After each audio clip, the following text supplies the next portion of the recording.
Olá para todos, hoje eu vou fazer mais um react sobre mais um assunto religioso. Dessa vez eu vou trazer um vídeo do canal Dois Deus de Teologia, do pastor Iago Martins. O pastor Iago Martins é um pastor reformado, tá? Bem famoso aí no YouTube. E ele parece incomodado com certas críticas católicas que estão sendo feitas aí ao protestantismo. Críticas que se voltam principalmente contra o princípio do sola scriptura, que é um princípio basilar para o protestantismo e principalmente para a teologia reformada, tá? Esse argumento católico é o seguinte: ora, como é que vocês podem dar tanta importância ao sola escritura se as escrituras não existiam ainda no primeiro século de igreja?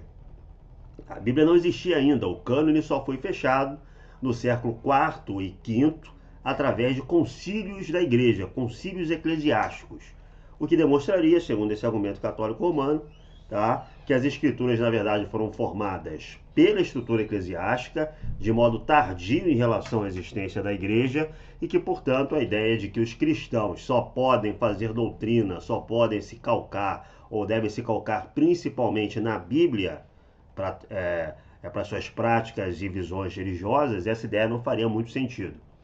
Então é claro que esse desafio católico romano, esse argumento católico romano vai ao coração da teologia reformada, e o pastor Iago Martins ele vai fazer uma defesa da própria fé. Ele vai vestir aí a figura do apologeta e vai tentar demonstrar, até de forma bem ousada, tá?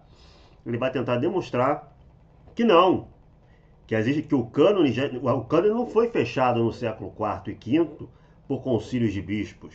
O cânone já estaria fechado desde o século I.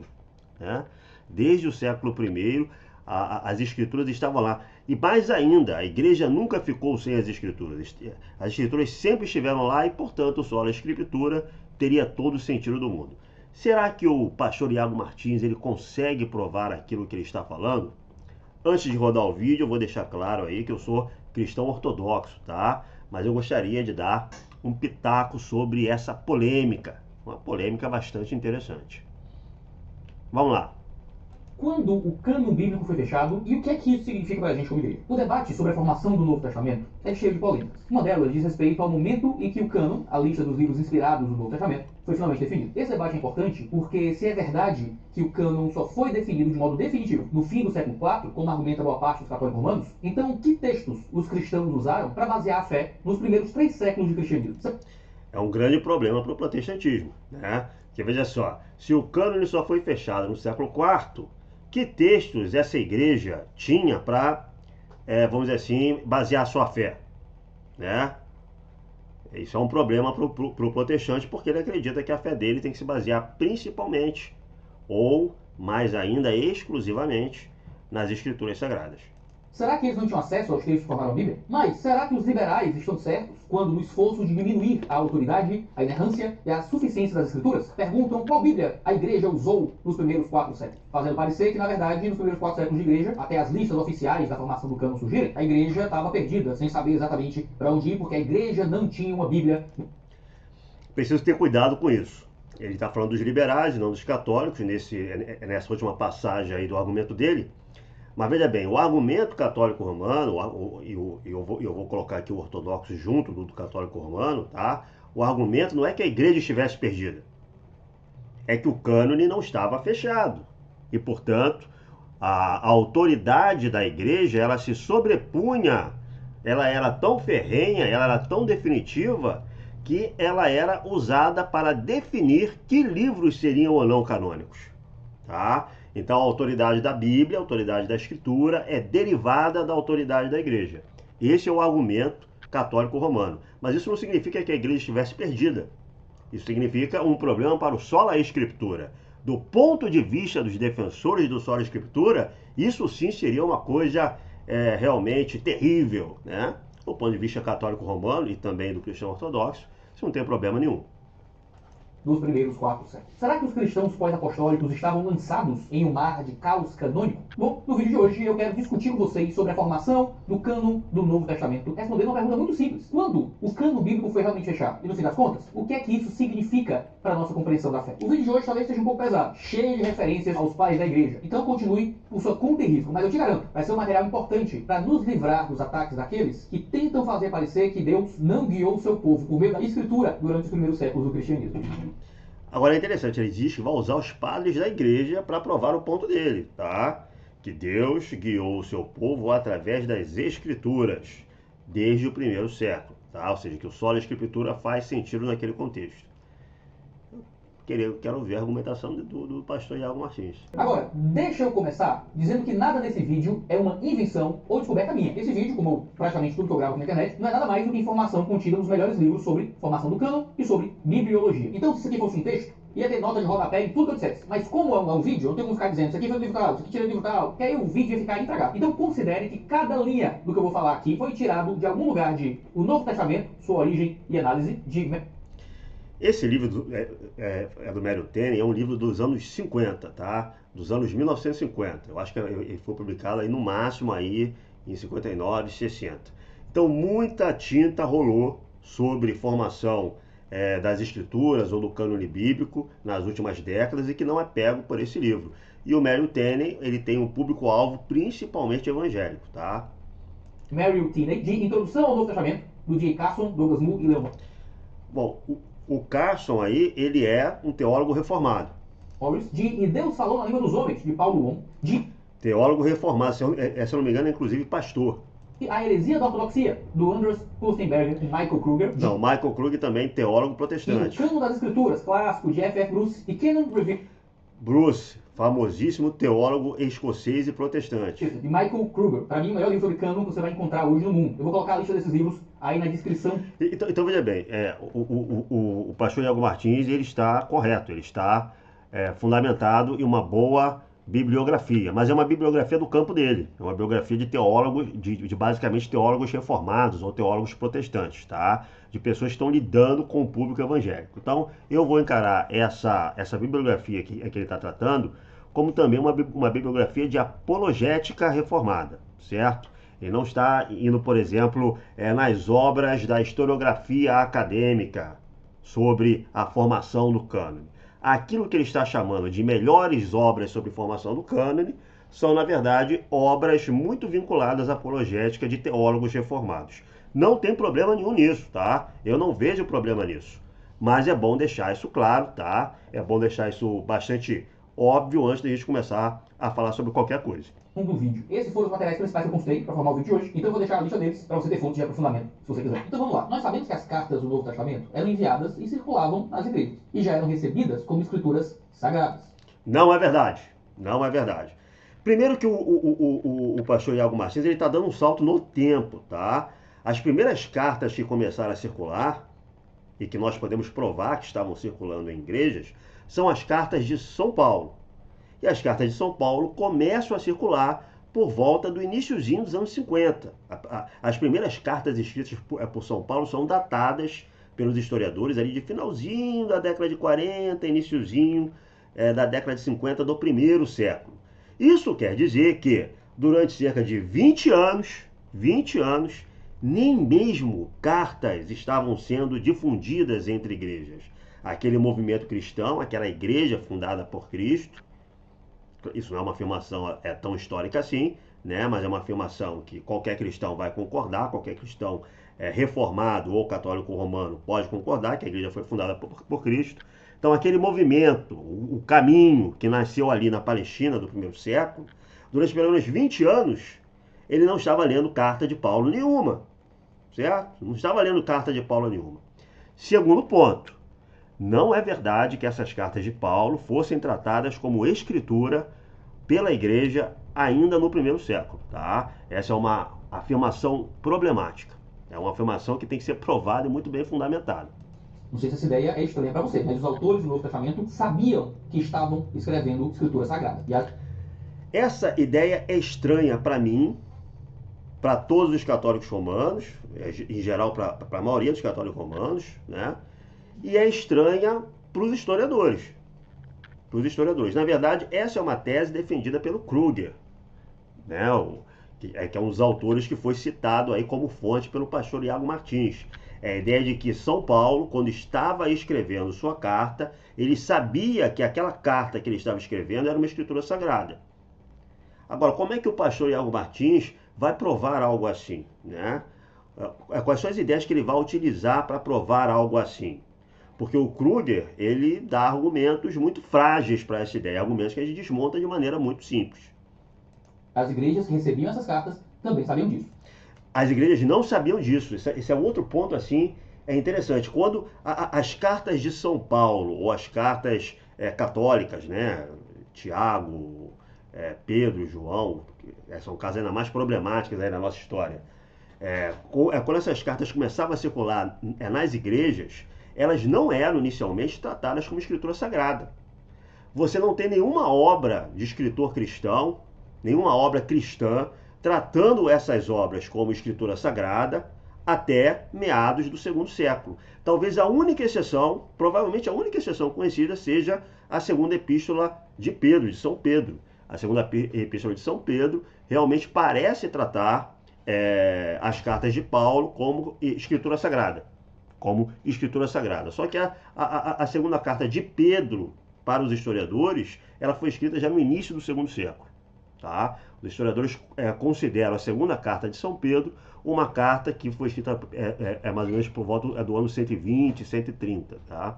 Um documento tardio na formação do cânone. Isso é um consenso muito forte dentro da historiografia. Para derrubar esse consenso de que 2 Pedro ela é do início do segundo século e não do primeiro, o pastor Iago Martins ele vai ter que ter argumentos também muito fortes. Eu, por exemplo, não acredito que 2 Pedro seja do segundo século, tá? Mas eu não acredito nisso por tradição, por respeitar e confiar na tradição da igreja, mas a tradição da igreja não é um argumento bom o suficiente, né? Não é uma reivindicação de autoridade boa o suficiente para o pastor Iago Martins.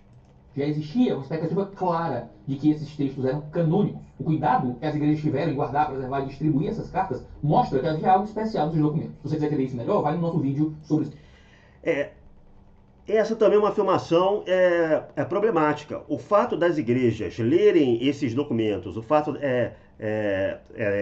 dessas comunidades cristãs preservarem esses documentos, não implica que esses documentos eles fossem canônicos, tá? Não implica também que ele fosse escritura sagrada. Aliás, existiam vários documentos que hoje não são escritura sagrada, não são canônicos e eram lidos, preservados, guardados, respeitados por essas comunidades primitivas. Eu poderia citar vários aqui: Epístola de Barnabé, as cartas de Santo Inácio de Antioquia, de Daquê, o pastor de Hermas. Então existia toda uma documentação que era também muito bem reputada no primeiro e no segundo século, que era guardada, que era lida, que era relida, que era preservada, e no entanto, nem por isso ela fez parte do cânone ou foi vista em algum tempo pela maioria dos cristãos como escritura sagrada. Se bem que algumas dessas obras foram vistas sim como escritura sagrada, como a gente vai ver depois.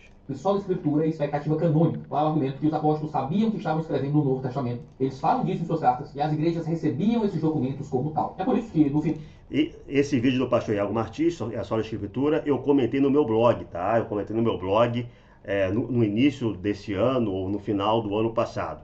Eu vou deixar aqui na descrição do vídeo os links para esses textos para vocês verem mais ou menos como eu trato essa questão desse vídeo do pastor Iago Martins. Final do século I, os livros do Novo Testamento já estavam espalhados, mas nem todos os cristãos conheciam todos logo de cara. Bom, essa é outra afirmação problemática, né? Então a gente está indo de afirmação problemática em afirmação problemática. Os livros do Novo Testamento estavam todos espalhados. Aí ele coloca uma vírgula. Mas nem todos os cristãos os conheciam. Bom, então não estavam difundidos o suficiente, né? Primeiro que não é verdade que todos estavam difundidos, tá? Existem livros aí neotestamentários que estão sendo produzidos nas 2 últimas décadas do século I. O Evangelho de São João, Apocalipse, certo? São escritos neotestamentários que estão sendo produzidos no finzinho do século I, né? Então, por exemplo, até o ano 70, você não tem ainda Apocalipse de São João. até o ano 80, provavelmente você não tem o Evangelho de São João produzido, quanto mais difundido, quanto mais lido, né, por todas essas igrejas cristãs.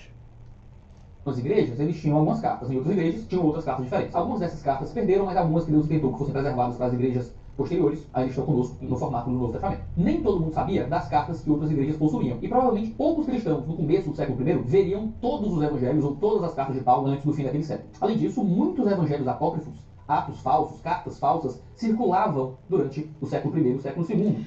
Mas como é que o pastor Iago Martins sabe que essas cartas são falsas, que esses evangelhos são falsos? Né? Ele está dizendo que muitas cartas falsas, realmente muitas cartas pseudopígrafas, muitas cartas com falsas atribuições de autoria, circulavam ali pelo século II.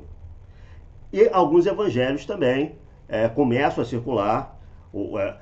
Na medida que os evangelhos começam a circular, os evangelhos atribuídos a São Mateus, a São Marcos, a São Lucas, a São João, também começam a surgir outros, certo? Como o evangelho dos Hebreus, Evangelho dos Egípcios, Evangelho de São Pedro, Proto-Evangelho de Tiago, Evangelho de Infância de São Tomé. Eles passam também a circular, e conforme a gente vai avançando pelo século II, e o cristianismo ele vai se difundindo pelo Império Romano, passa a existir uma profusão em massa desse tipo de evangelho gnóstico, evangelho de infância. Tá? Mas baseado em que o pastor Iago Martins pode afirmar que esses evangelhos são falsos ou que eles são verdadeiros, certo? Ele só poderia afirmar isso baseado no testemunho da autoridade da igreja, certo? É o que a gente tem para afirmar isso. Quem decide que textos são falsos e verdadeiros, quais textos valem ou não valem, quais vão fazer parte de um cânone ou não vão, isso aí vamos dizer assim, é uma discussão interna à igreja durante esses séculos, tá? Isso não estava dado no primeiro século. E acabaram sendo aceitos por alguns grupos. Isso fez com que alguns desses textos sobrevivessem como evangelhos apócrifos ou pseudoepígrafos, que nós temos ainda hoje à disposição para a leitura de quem tiver interesse. Então, a igreja primitiva tinha vários documentos circulando. Alguns eram claramente apostólicos, outros claramente não eram apostólicos. Alguns deles eram objeto de confusão. Quando eu falo dessa variedade de documentos que circulavam, pode parecer que a igreja demorou muito para reconhecer a autoridade dos livros do Novo Testamento, ou reconhecer que havia um cânon a ser preservado. Bom, se demorou muito ou demorou pouco, aí é uma questão subjetiva. O que é muito ou pouco? 100 anos é muito ou pouco para você definir se o evangelho de São Lucas é ou não canônico. Né? 200 anos é muito ou pouco para definir que a epístola de São Paulo a Hebreus é ou não canônica. Então vai depender aí do que se considere ser muito ou pouco tempo. O fato existia um delay de tempo em que nenhum escrito circulava. A gente não pode provar que existiam escritos circulando nos anos 30 ou 40. Cartas começam a circular, mas sem o status de escritura sagrada. Estavam circulando com outros tipos de documentos que também eram lidos, respeitados e que nem por isso entraram no cânone definitivo. Evangelhos passaram a ser produzidos e difundidos ali na segunda metade do século II, passaram a ser conhecidos no início do século II, e aí começam a ser diferenciados de outras literaturas que também estão circulando, também estão sendo lidas com o mesmo teor, que também são evangelhos, tá? E quem começa a selecionar esses escritos em falsos e verdadeiros, canônicos ou não canônicos, inspirados ou não inspirados, apostólicos ou não apostólicos, é a igreja. Evidentemente a igreja. Ou seja, são as autoridades eclesiásticas em conjunto com os fiéis que liam e davam respeitabilidade a esses escritos, né? E claro, não havia concordância em relação a todos os escritos. Essa concordância, essa lista fechada, esse fechamento de cânone teria que esperar o século IV, o século V. Mas não é bem assim. O debate sobre o cânon do Novo Testamento não é apenas sobre uma lista fechada de livros autorizados. Os livros canônicos estavam circulando muito antes de uma listagem formal existir, e a maioria já era reconhecida oficialmente por toda a igreja e aceitos em grande parte dela. Desde o começo, havia uma mensagem reconhecida. Nunca houve um período em que os documentos apostólicos não fossem aceitos pela igreja em todo o mundo. Claro que havia debates, claro que não existia um cânon bem estabelecido, claro que o cânon não era igual em todas as igrejas locais. Mas então qual é a discussão? Se existia debate, se não existia um cânone totalmente estabelecido, se as igrejas não concordavam sobre esses documentos, então CQD, os católicos estão corretos. Mas esses documentos apostólicos já circulavam por todas as comunidades, ainda que em algumas comunidades não circulassem todos, ainda que algumas comunidades acabassem não reconhecendo alguns poucos livros apostólicos, e ainda que algumas comunidades acabassem reconhecendo alguns poucos livros que eram apócrifos. Então o que o pastor Iago Martins está dizendo é que documentos apostólicos tinham autoridade, circulavam, mas as pessoas não sabiam se esses documentos apostólicos eram realmente dos apóstolos, discutiam isso, não tinham uma lista fechada de documentos. Alguns usavam alguns documentos, outros usavam outros documentos, alguns reconheciam uns documentos, outros reconheciam outros documentos. E quando é que essa confusão foi dirimida e foi formada um consenso comum sobre os 27 livros do Novo Testamento? Século IV, V? Então veja, não é um cenário de caos absoluto, de recusa completa de materiais apostólicos, mas o núcleo principal do Novo Testamento já era reconhecido em todas as igrejas. Quando isso? Quando isso? No século I não. No século I, boa parte do núcleo principal do Novo Testamento ainda estava sendo produzido, certo? Então houve um tempo ali no século I, que é a maior parte do século I, em que as igrejas não conheciam a maioria esmagadora dos livros hoje canônicos. É isso? Havia alguns debates, mas eles representavam uma parcela bem menor do que seria o cânon no futuro. Não existiam alguns debates, existiam debates pra cacete, né? O debate sobre o cânon era muito mais sobre quais livros rejeitar do que sobre quais livros aceitar. Porque eu não entendi. Eu vou voltar isso aqui. O documento já era reconhecido em todas as igrejas. Havia alguns debates, mas eles representavam uma parcela bem menor do que seria o cânon no futuro. O debate sobre o cânon era muito mais sobre quais livros rejeitar do que sobre quais livros aceitar. Peraí, deixa eu ver se eu entendi. O debate sobre o cânone era muito mais sobre que livros aceitar do que livros... Mas é a mesma coisa, pastor. É o mesmo debate. Tá? Porque os livros aceitos já eram muito comuns, já eram constantemente usados nas igrejas. Esses livros eram recebidos e aceitos como palavra de Deus, porque foram enviados e recebidos assim. Outros livros existiam e surgiam, e algumas pessoas acabavam usando livros que eram realmente bíblicos para pregar heresias, distorcendo o texto real do Novo Testamento. Mas com o passar dos anos, esses debates foram ficando mais intensos, mais presentes nas igrejas, até a chegada de uma conclusão mais absoluta sobre qual seria o texto final do Novo Testamento. Essa conclusão mais absoluta não é a conclusão mais absoluta. É que a listagem final dos 27 livros só surge mesmo no século IV. Final do século IV, quiçá V, tá? Mas vamos lá, final do século IV. E isso pode ser demonstrado por documentos históricos. No início do século IV, você ainda tinha listas conflitantes de livros canônicos. Você ainda tinha discussão sobre que livros valiam e que livros não valiam, né? Logo, não havia um cânone fechado. E se a gente volta cada vez mais no tempo, mais essas listas, mais essas discussões envolvem um número maior de livros, né? E aí não é só sobre que livros rejeitar, é sobre que livros aceitar também. São duas faces da mesma moeda. Discutir se você vai rejeitar ou não o livro é a mesma coisa que você discutir se você está aceitando ou não aquele livro.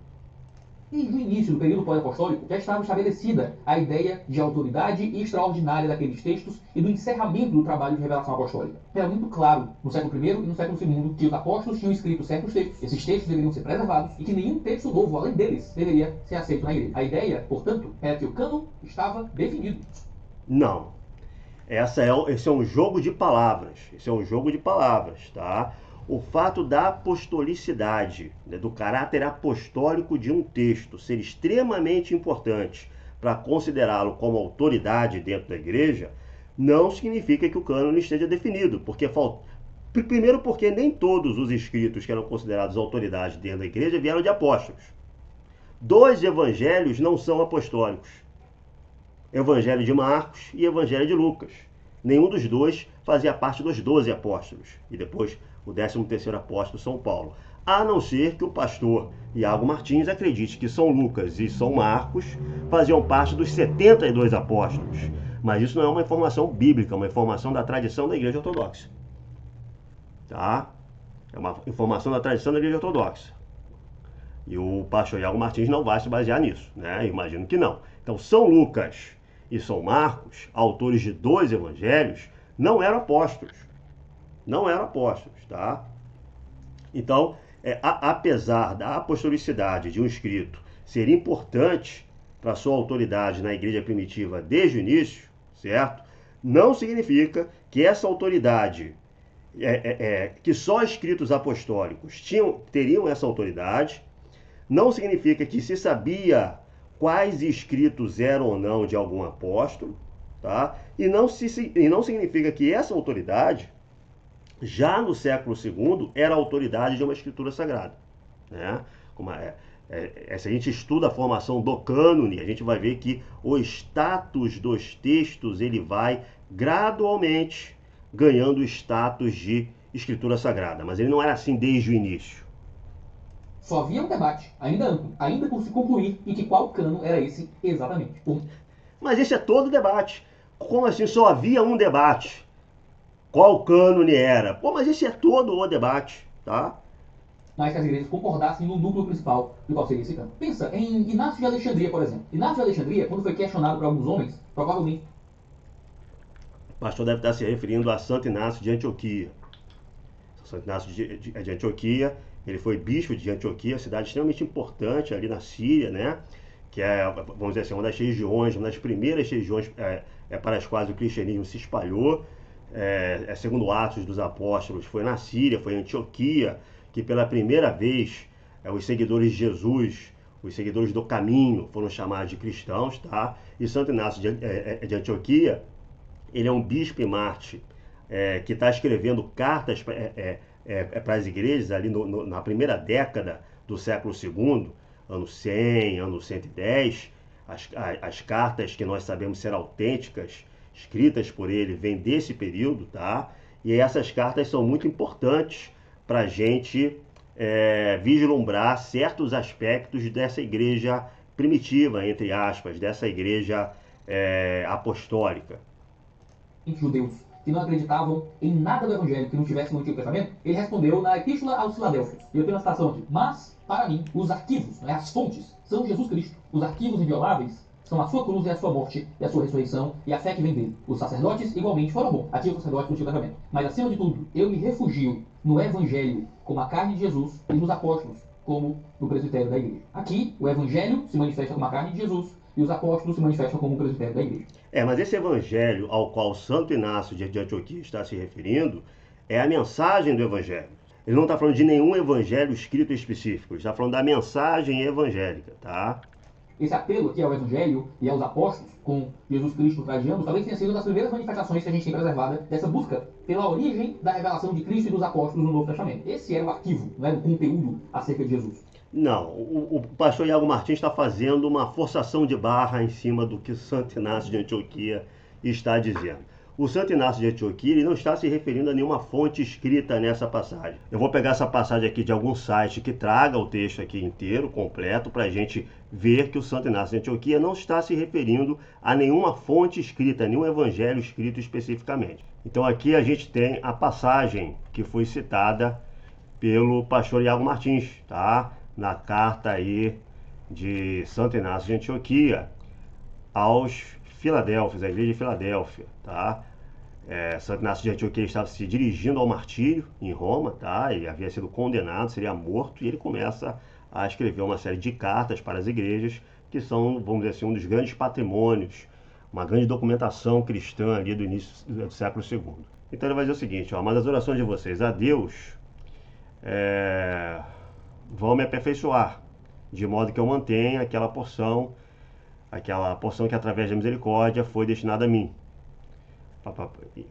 Enquanto eu me refugio no Evangelho como a carne de Jesus e aos apóstolos como o presbitério da igreja. E também devemos amar os profetas, porque eles também proclamaram o Evangelho e colocaram a esperança deles nele, em Deus, né? E esperaram por ele, por Cristo, né? Então, veja bem, ele não está dizendo aqui, ele não está falando sobre um livro, um evangelho escrito. Ele está falando sobre a mensagem evangélica, na qual os profetas, tá? Os profetas também teriam proclamado o evangelho, em algum sentido. Eles também teriam proclamado essa mensagem divina, tá? Ele não está falando de um evangelho escrito. Está falando de cânone, está falando de documentos literários, tá? E eu me surpreendo muito, na verdade, que o pastor Iago Martins utilize o Santo Inácio de Antioquia como fonte. Isso é muito interessante em certos protestantes, tá? Com todo respeito ao pastor Iago Martins, eles recortarem aí os padres da igreja para usarem sua argumentação. Porque o Santo Inácio de Antioquia, ele diz coisas incompatíveis com o protestantismo. Tem muito protestante que durante muito tempo tentou provar que as cartas de Santo Inácio de Antioquia eram falsas, eram ilegítimas, porque elas revelavam certas coisas sobre a igreja do primeiro século, tá? Que não cabe muito na narrativa dos protestantes. Eu vou dar aqui um exemplo com uma carta de Santo Inácio de Antioquia, faz parte dessas 7 cartas que Santo Inácio de Antioquia está escrevendo para as igrejas, enquanto caminha para o seu martírio ali no início ali do século II, na primeira década do século II, e olha só o que está dizendo Santo Inácio de Antioquia. Aqui, ó, Santo Inácio de Antioquia, Epístola aos Efésios, tá? Capítulo 6. Respeite o bispo como se fosse o próprio Cristo, tá? É o que ele está dizendo aqui, ó. Está manifesto, portanto, que devemos olhar para o bispo da mesma maneira que olhamos para o próprio Senhor, né? Então, olha só o que o Santo Inácio de Antioquia está dizendo nessa carta, né? Então, essa é a fonte do pastor Iago Martins, Santo Inácio de Antioquia.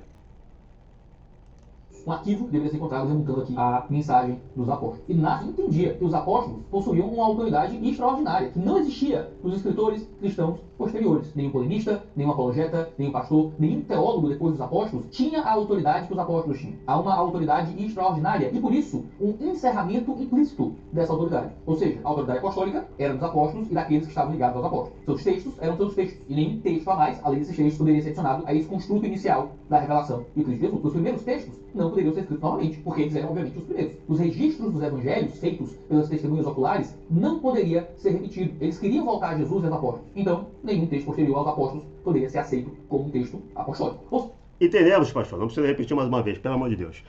Pastor Iago Martins, olha só.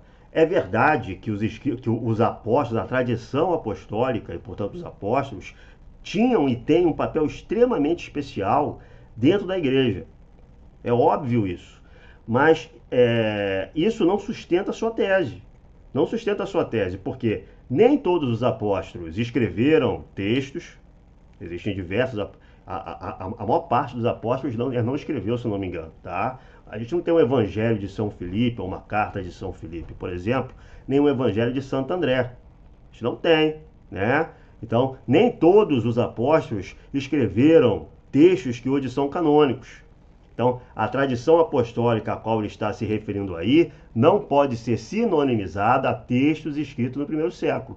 Além disso, existem textos no cânone, como eu já me referi, que não vêm dos apóstolos, como por exemplo, os evangelhos de São Lucas e o evangelho de São Marcos, tá? Ou seja, para Inácio, em certo sentido, o cânon do Novo Testamento já estava fechado. Os livros que baseavam a fé da igreja já estavam definidos e não poderia ser adicionado nenhum outro livro a mais. Não, isso não está em texto nenhum de Santo Inácio de Antioquia, nem mesmo nessa passagem, tá? Isso é uma extrapolação completamente abilolada, com todo respeito. Igrejas só não estavam preocupadas ainda em criar uma listagem ampla e absoluta de quais livros seriam esses, porque a igreja ainda... Eu vou voltar essa parte. Estava fechado. Os livros que baseavam a fé da igreja já estavam definidos e não poderia ser adicionado nenhum outro livro a mais. As igrejas só não estavam preocupadas ainda em criar uma listagem ampla e absoluta de quais livros seriam esses. Eu vou retirar aqui essa frase inicial sem fundamentação. Que ele diz que, segundo, em certo sentido, para Santo Inácio de Antioquia, o cânone já estava definido. Como a gente viu aqui, não existe prova nenhuma disso que ele está falando. Em nenhum momento o Santo Inácio de Antioquia está dizendo que o cânone está definido, que não tem nada disso. Mas o mais importante é o que ele fala depois. A igreja, o que acontece apenas é que a igreja ainda não estava preocupada com uma listagem de livros. Mas, pastor, esse é todo o problema. Esse é todo o problema. Porque se a igreja não está preocupada ainda com uma listagem de livros, é porque a igreja não está preocupada ainda em definir que livros podem ou não podem ser lidos, que livros são ou não apostólicos, que livros fazem ou não fazem parte do cânone. Tá? O senhor está admitindo que no início do segundo século, quando Santo Inácio de Antioquia está escrevendo essa carta, não temos nenhum cânone fechado na igreja. porque a igreja ainda vivia de modo muito orgânico, muito descentralizado e muito baseado em uma memória apostólica que era próxima dos apóstolos. Esse modo descentralizado tem que ser relativizado se o senhor estava utilizando como fonte Santo Inácio de Antioquia. Tá? Santo Inácio de Antioquia já apresenta em suas cartas uma igreja bem estruturada e bem hierarquizada em bispos, presbíteros e fiéis. Apóstolos tinham morrido há pouco tempo. A igreja ainda acreditava que poderia preservar a mensagem apostólica de modo puramente orgânico, o que se tornou um problema com o crescimento das heresias, o que cobrou respostas cada vez mais formais da igreja àqueles que deturpavam a verdadeira fé, incluindo deturpavam quais eram os livros enviados pelos apóstolos. Nas discussões acadêmicas modernas sobre o cânon, a gente fala muito pouco aqui no Brasil sobre o que realmente significa ter um cânon fechado. Embora a gente use esse termo principalmente para se referir às decisões da igreja do quarto século, de certo modo, o cânon já estava fechado muito antes disso. O cânon estava fechado a partir do momento que o último apóstolo morreu e escreveu o seu último texto. Agora, definitivamente não, pastor Iago Martins. O fato do último apóstolo ter morrido não significa que o cânone estava fechado. Tá? Porque a gente não sabe ainda quais são as obras que vêm desses apóstolos e não sabe ainda se só obras que vêm desses apóstolos vão entrar no cânone. Tá? Isso não estava ainda definido. Existe uma diferença entre o fechamento do cânon e o consenso eclesiástico acerca dos livros que compõem esse cânon. Não existe diferença nenhuma entre as duas coisas. Eu até entendo o que o pastor quer dizer. O problema é que não existe diferença nenhuma das duas coisas em qualquer sentido histórico, eclesiástico, teológico possível. Tá? O que o pastor está dizendo é que, de alguma forma, em algum nível da realidade, já existia um cânone, porque Deus sabia qual seria o cânone, porque esse cânone viria do escrito de apóstolos ou de pessoas muito próximas aos apóstolos. Tudo bem. Se a gente partir do princípio que os escritos com grande autoridade vêm da pena dos apóstolos e os apóstolos já morreram, então esses livros já estavam escritos em algum lugar. Pode ser, mas isso não é a mesma coisa que ter um cânone fechado sendo utilizado pela igreja e regulando suas práticas, regulando suas doutrinas. É esse o ponto que o senhor tem que demonstrar, né? Que a vida da igreja, que os ensinamentos da igreja, que as práticas da igreja já eram regulados por esses livros canônicos. Porque se não eram, não importa se eles existiam ou não. O sola escritura está refutado. E são duas coisas diferentes que não podem ser confundidas, porque a gente acha que a igreja fechou o cânon, ou que a igreja definiu o cânon, quando na verdade a igreja apenas reconheceu o cânon que havia sido dado pelos próprios apóstolos. Eu gosto muito do modo como o Fragmento Moratoriano, que é um texto cristão do segundo século, trata um texto apócrifo muito popular da época chamado O Pastor, escrito por um cara chamado Hermas, conhecido como o Pastor de Hermas. O Fragmento Moratoriano trata essa obra como uma obra que poderia ser lida na igreja, mas que era rejeitada como livro canônico. E a base para essa rejeição, olha só, era que o livro havia sido escrito muito recentemente. Em outras palavras, o autor do Fragmento Moratoriano demonstra a convicção de que os primeiros cristãos não estavam dispostos a aceitar livros escritos no segundo século ou depois, mas se restringiam a livros do período apostólico. É verdade que o critério de apostolicidade é um dos critérios mais fortes a serem utilizados na definição do cânone. Não era o único critério, porque eu poderia dar outros exemplos, por exemplo, o bispo Serapião, que permitiu em sua comunidade o uso do Evangelho de São Pedro, isso por volta do ano 180, 190, e depois ele volta atrás, tá? Mas inicialmente ele permite o uso do Evangelho segundo São Pedro. Depois ele vê que esse Evangelho não se conforma às práticas da ortodoxia, as práticas e doutrinas que eram consideradas corretas, minimamente corretas pela igreja. E daí ele proíbe, tá, esse livro. Ele passa a considerar que esse livro tem traços de docetismo. Então, por exemplo, a ortodoxia, a conformidade do escrito com as crenças que já existiam na igreja, também era um critério importante. E existiam outros critérios importantes, não só a apostolicidade. Embora a apostolicidade fosse um critério realmente muito importante. Agora, o mais interessante nesse argumento do pastor Iago Martins em cima do fragmento moratoriano, tá? É a gente analisar que livros eram esses que o fragmento considerava canônicos. Esse fragmento, ele remete aí mais ou menos ao ano 180, então é final do segundo século, e a gente pode ver ali, nesse fragmento, os livros que esse fragmento está defendendo como escritura sagrada, como autoridades a serem lidas na igreja. Então vamos lá. Eu vou pegar aqui na Wikipedia, tá? Na Wikipedia. Cânon Muratoniano, tá? Então, olha só, livros que não eram considerados canônicos. Epístola aos Hebreus, Epístola de São Tiago, 1ª e 2ª de Pedro. Não se tem certeza de 2 e 3 João, tá? Ele não crava que é.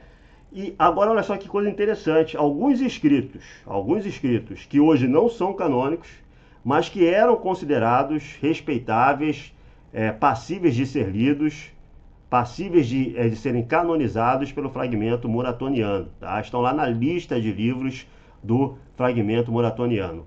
Apocalipse de João, sim. Apocalipse de Pedro, Sabedoria de Salomão, o livro da sabedoria. Então, o livro da sabedoria, que hoje existe na Igreja Católica Romana e na Igreja Ortodoxa como parte do Antigo Testamento, o fragmento muratoniano utilizava como parte do Novo Testamento, como cânone neotestamentário, tá? Certo? Ou seja, está demonstrado, segundo essa lista do cânone muratoniano, do fragmento muratoniano, que é mais ou menos do último quarto do século II, é final do século II, é segundo século tardio, tá? Que ali, naquele momento, não existia um cânone fechado na igreja. Eles parecem ter entendido que a fase apostólica da história da redenção foi algo singular na história da igreja. O período em que os livros canônicos foram produzidos e nenhum livro extra poderia ser adicionado a esse escopo de revelação. Ou seja, isso significa que os textos apostólicos já estavam fechados e definidos. Nada novo estava sendo construído, nada estava sendo continuado. Logo, desse ponto de vista, o cânon já estava fechado. Isso no início do segundo século. Depois disso, a igreja não estaria mais aberta para outros livros, mas estava envolvida em discussões sobre quais livros Deus tinha dado. Era uma discussão sobre o passado, não uma discussão sobre o presente, não uma discussão sobre o futuro. Era uma discussão sobre o que Deus havia feito antes. Ou seja, qual foi o cânon que Deus nos deu, e não uma revelação sobre o presente, qual cânon nós vamos definir. Em outras palavras, as convicções teológicas dos primeiros cristãos a respeito do papel fundamental dos apóstolos trazia a ideia inerente de que o cânon tinha sido fechado com o final do período apostólico. A definição formal desse cânon acontece apenas posteriormente por meio de uma série de debates. Mas a discussão era para perceber quais eram esses livros, não para construir. Ô pastor, como é que se percebeu quais eram esses livros? Então, tem duas coisas aqui que eu estou colocando sobre o seu argumento. Existiu durante muito tempo, tá? Existia um delay de tempo, um período de tempo em que a igreja não tinha escrito nenhum, pelo menos uns 20 anos. Depois, alguns escritos começam a circular. Então, nos anos 50 você tem as cartas de Paulo, talvez você tenha já algum evangelho, tá? Segundo os historiadores, os evangelhos são só a partir dos anos 60, 70. Mas talvez alguns evangelhos circulando em alguns grupos, tá? E aí esses escritos vão ganhando autoridade, mas esses escritos estão sendo produzidos. Isso quer dizer que eles não regulavam as práticas e os ensinamentos desses grupos cristãos. Isso quer dizer que esses grupos cristãos não usavam só a escritura. E quando a gente chega no século II, só falta definir o cânone. Definir que livros são esses que são inspirados ou não, e mais do que inspirados, são escrituras sagradas, porque nem todo escrito inspirado é escritura sagrada, né? Não para fornecer ou conceder qualquer coisa para esses livros. Não era conceder um status especial. A discussão era simplesmente para encontrar que livros eram esses. Tipo assim, eu já utilizei esse argumento aqui de que nem todos os livros que vêm do século I e que entraram no cânone são livros dos apóstolos, né? Lucas e Marcos não são dos apóstolos. Mas a gente tinha escritos também do século I que eram muito lidos, que eram antigos, que eram da era apostólica, certo? E que muitas vezes eram atribuídos a discípulos dos apóstolos, mas que nem por isso entraram no cânone, como por exemplo as cartas de São Clemente. Houve discussão sobre elas. Muitos consideravam que, a maioria esmagadora, todo mundo considerava que 1 Clemente era de fato de São Clemente de Roma, e nem por isso São Clemente de Roma teve sua carta aceita no cânone, tá? Então, é preciso ter em mente essas sutilezas que mostram furos nessa argumentação do pastor Iago Martins. Por isso que não faz muito sentido quando alguns tentam argumentar a Igreja Católica nos deu o cânon do Novo Testamento. Como se uma instituição específica houvesse tomado uma decisão acerca do Novo Testamento. Porque o cânon do Novo Testamento é um dado histórico. O cânon do Novo Testamento é um dado da realidade, que não precisava de nenhuma instituição externa a ele para conferir-lhe existência, mas que existia por si só. Sim. Não, esse é outro erro assim terrível do pastor Iago Martins. Esses escritos do primeiro século, que são apostólicos, que estão sendo produzidos, eles já estão sendo produzidos dentro de uma igreja, dentro de uma comunidade, dentro de uma instituição. Os apóstolos faziam parte de comunidades cristãs. Os apóstolos e os seguidores dos apóstolos, como São Lucas, como São Marcos, eles faziam parte dessa comunidade, dessas instituições cristãs. Então, de certa forma, sim, estão sendo produzidos dentro da igreja. Tá? Desde o primeiro século, esses escritos estão sendo produzidos dentro da igreja. E a própria igreja depois vai conferir a autoridade máxima a alguns desses escritos selecionados, não a todos. Nenhuma instituição houvesse. Eu digo isso porque uma listagem específica, definitiva, formal no cano era uma inevitabilidade histórica. Nos era do fato que Deus havia se revelado por meio de livros desses documentos, desses escritos, dados para as igrejas recebidos. Deus não se revelou por meio de livros no Novo Testamento, tá? Deus se revela por meio da encarnação de Cristo, da missão pública de Cristo, do fato histórico de que Cristo morreu na cruz, tá? Essa é a grande revelação cristã. Cristo funda a igreja. O cristianismo não nasce com um livro caindo do céu, como o Alcorão, assim, vamos dizer, uma abordagem, uma perspectiva mais rasa sobre o Alcorão. O cristianismo não é uma religião do livro. Deus não se revela prioritariamente no cristianismo através de um livro. Ele era uma pessoa encarnada em missão pública, dialogando com os outros, interagindo com os outros, em algum momento sofrendo paixão, redenção e então a gloriosa ressurreição, tá? Então essa afirmação do pastor Iago Martins está desvinculada aí, tá? Desconexa até com a própria história do cristianismo. Em que livro os cristãos procurariam a revelação de Deus nos anos 30? Né? Nos anos 30, quando você não tinha carta nenhuma de apóstolo nenhum circulando. Ou nos anos 40, né? E já existia cristianismo, já existia igreja, já existia a tradição apostólica, tá? Mas ela se fundamentava na revelação de Cristo, na fundação da igreja, na encarnação, certo? Nessa presença de Cristo e do Espírito Santo nessas comunidades. É assim que os cristãos viam, os cristãos primitivos viam, né? Se Deus se revelasse através de um livro prioritariamente, Cristo tinha deixado o evangelho escrito. Tinha deixado lá o evangelho escrito, o ápice escrito, não foi nada disso que ele fez. Não precisava nem encarnar, né? Era só mandar o livro lá do céu. Pelas igrejas, já usados pelas igrejas durante o período apostólico. Se alguém definiu o cânon, se alguém conferiu um cânon, foi Deus no primeiro lugar, e então os apóstolos, a partir do momento que enviaram essas cartas, escreveram esses documentos e os colocaram à disposição da igreja. A única coisa que foi feita posteriormente foi um dia escrever no papel uma lista de quais livros eram esses. Mas o processo das igrejas discutirem, mostrarem os livros que receberam. Imagina se ninguém tivesse escrito uma lista de quais livros eram esses, pastor. Então o pastor estaria dizendo, não, existe um cânone, ninguém sabe qual é, não regula a vida da igreja, não regula nossos ensinamentos, não regula nossas práticas, mas existe um cânone. Então listarem isso e compartilharem isso para outras igrejas foi só um processo de aperfeiçoamento do acesso a esse material, não a criação de uma coisa completamente nova acerca desse material, justamente porque não havia espaço para uma nova revelação, nem para um novo livro, além daqueles que já estavam estabelecidos, porque a igreja já tinha seu plano fechado no primeiro século. Ainda que se tornasse um consenso quase absoluto no segundo século e um consenso formal lá no quarto século, o Novo Testamento já estava completamente dado e já estava sendo usado massivamente pela igreja no século I. A busca da igreja foi encontrar quais eram exatamente esses livros para que nem... Não, o Novo Testamento não estava sendo usado massivamente pela igreja no século I, isso com certeza, tá? Na primeira metade do século você não tinha Novo Testamento nenhum escrito. Começam a circular cartas de Paulo nos anos 50, alguns evangelhos são produzidos com difusão restrita e outras cartas começam a ser produzidas, outras obras começam a ser produzidas no último terço aí do primeiro século, mas não existia essa documentação massiva do Novo Testamento, até porque existiam outros textos que estavam sendo lidos e que eram conferidos à mesma autoridade ou autoridade semelhante, certo? Nenhuma outra obra fosse adicionada e nenhuma obra bíblica fosse retirada. Tem uma informação muito legal de Justino Marte, que vem da metade... Então, o senhor fala que nenhuma outra obra deveria ser adicionada. Vou de novo ao fragmento muratoniano. Que o pastor Iago Martins trouxe o fragmento muratoniano. Nenhuma obra deveria ser retirada, já estava formada. Hebreus não fazia parte, Tiago não fazia parte, 1ª e 2ª João não fazia parte. E o que fazia parte? Apocalipse de Pedro, sabedoria de Salomão. Isso aí no ano, mais ou menos, anos 170, 180, tá? Vamos voltar ao vídeo. Vamos voltar ao vídeo. No século II, onde ele descreve as reuniões dominicais dos cristãos, dizendo exatamente o seguinte, que está na primeira apologia. No dia que se chama do sol, celebra-se uma reunião de todos os que moram nas cidades ou nos campos. E aí se leem, enquanto o tempo permite, as memórias dos apóstolos ou os escritos dos profetas. Quando o leitor termina, o presidente faz uma exortação e convite para imitar esses belos exemplos. Aqui nós temos as igrejas usando os textos dos apóstolos ao lado do texto dos profetas do Antigo Testamento. Perfeito.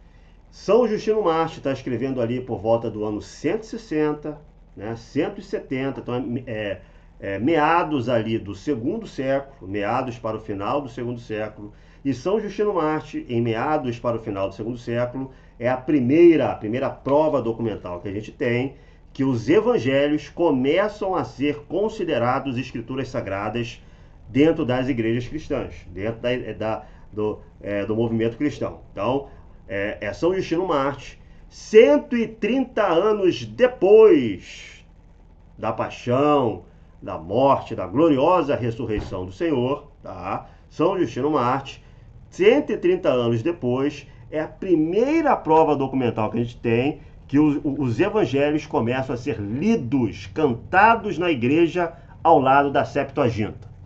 Aquela Septuaginta. Não era o texto maçorético, mas essa é outra questão, não vou nem entrar nessa questão, tá?